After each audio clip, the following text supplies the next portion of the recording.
I also want to just say a word about Afghanistan.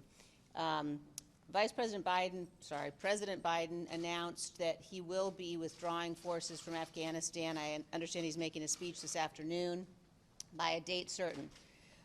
First of all, any withdrawal of forces based on a political timeline, and he has said, as I understand it, that this will not be based on conditions on the ground.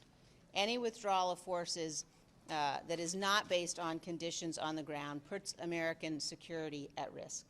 He's further apparently going to announce that the date for the withdrawal will be September 11th.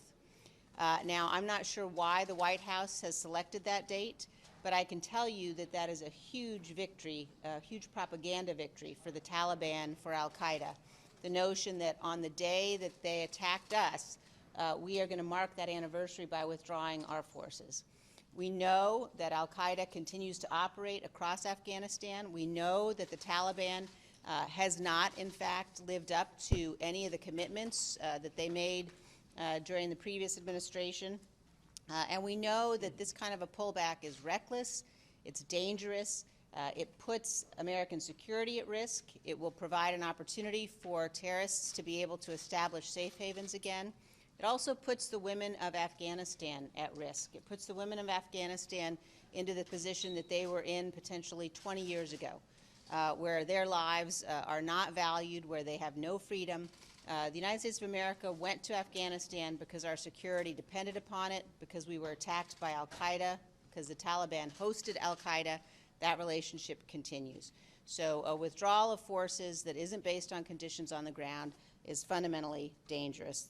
The president's apparently going to say we went to Afghanistan because of a horrific attack that happened 20 years ago, but that cannot explain why we should remain there in 2021.